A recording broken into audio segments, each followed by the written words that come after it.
بسم اللہ الرحمن الرحیم۔ رمضان المبارک میں گناہ کرنے والے کا عبرت ناک انجام۔ ایک بار امیر المومنین حضرت مولا کائنات علی المرتضی شیر خدا کرم اللہ تعالی وجہ الکریم زیارت قبور کے لیے کوفہ کے قبرستان تشریف لے گئے۔ وہاں ایک تازہ قبر پر نظر پڑی۔ آپ کرم اللہ تعالی وجہ الکریم کو اس کے حالات معلوم کرنے کی خواہش ہوئی، چنانچہ بارگاہ خدا بندی میں عز و جل میں عرض گزار ہوئے، یا اللہ عز و جل اس میت کے حالات مجھ پر منکشف یعنی ظاہر فرما۔ اللہ تعالیٰ کی بارگاہ میں آپ کی التجا فوراً سنی گئی اور دیکھتے ہی دیکھتے آپ کے اور اس مردے کے درمیان جتنے پردے حائل تھے تمام اٹھا دیے گئے۔ اب ایک قبر کا بھیانک منظر آپ کے سامنے تھا۔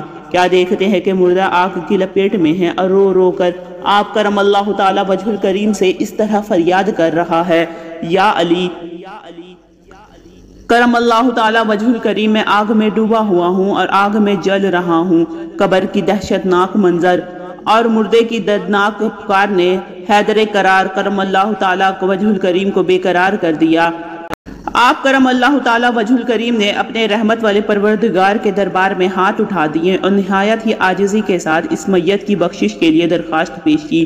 غیب سے آواز آئی، اے علی، آپ اس کی سفارش نہ ہی فرمائے، کیونکہ روزے رکھنے کے باوجود یہ شخص رمضان المبارک کی بے حرمتی کرتا۔ رمضان المبارک میں بھی گناہوں سے باز نہ آتا تھا، دن کو روزے تو رکھ لیتا مگر راتوں کو گناہوں میں مبتلا رہتا تھا۔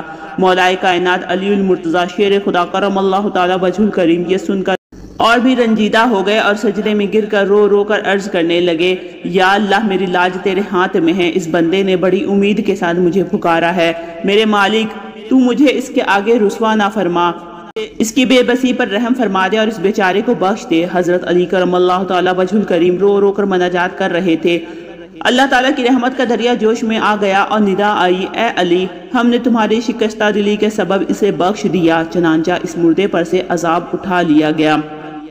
فیضان سنت سیدی امیر اہل سنت آگے فرماتے ہیں کہ زندہ انسان خوب پھدکتا ہے، مگر جب موت کا شکار ہو کر قبر میں اتار دیا جاتا ہے اس وقت آنکھیں بند ہونے کی بجائے حقیقت میں کھل چکی ہوتی ہے۔ اچھے اعمال اور راہ خدا ذوالجلال میں دیا ہوا مال تو کام آتا ہے، مگر جو کچھ دھن دولت پیچھے چھوڑ آتا ہے اس میں بھلائی کا امکان نہ ہونے کے برابر ہوتا ہے۔ ورثہ سے یہ امید کم ہی ہوتی ہے کہ وہ اپنے مرحوم عزیز کی آخرت کی بہتری کے لیے مال کثیر خرچ کرے، بلکہ مرنے والا اگر حرام و ناجائز مال مثلاً گناہوں کے اسباب جیسا کہ ویڈیو گیمز کی دکان، میوزک سینٹر، سینما گھر، شراب خانہ، جوا کا اڈا، ملاوٹ والے مال کا کاروبار وغیرہ پیچھے چھوڑے تو اس کے لیے مرنے کے بعد بھی سخت ترین اور ناقابل تصور نقصان ہے۔ قبر کا بھیانک منظر نامی حکایت میں رمضان المبارک کی بے حرمتی کرنے والے کا خوفناک انجام پیش کیا گیا ہے۔ اس سے درس عبرت حاصل کیجیے۔ ہاں صد افسوس، رمضان المبارک کی پاکیزہ راتوں میں کئی نوجوان محلہ میں کرکٹ، فٹ بال وغیرہ کھیل کھیلتے خوب شور مچاتے ہیں اور اس طرح یہ بد نصیب خود تو عبادت سے محروم رہتے ہی ہیں، دوسروں کے لیے بھی بہت پریشانی کا باعث بنتے ہیں۔ نہ تو خود عبادت کرتے ہیں نہ دوسروں کو کرنے دیتے ہیں۔ اس قسم کے کھیل اللہ عز و جل کی یاد سے غافل کرنے والے ہیں۔ نیک لوگ تو ان کھیلوں سے سدا دور ہی رہتے ہیں، خود کھیلنا تو درکنار، ایسے کھیل تماشے دیکھتے بھی نہیں، بلکہ اس قسم کے کھیلوں کا آنکھوں دیکھا حال بھی نہیں سنتے۔ لہٰذا ان حرکات سے ہمیشہ بچنا چاہیے، اور خصوصاً رمضان المبارک کی بابرکت لمحات تو ہرگز اس طرح برباد نہیں کرنے چاہیے۔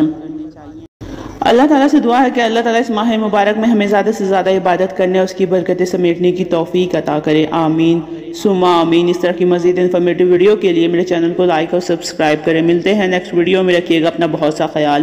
اللہ حافظ۔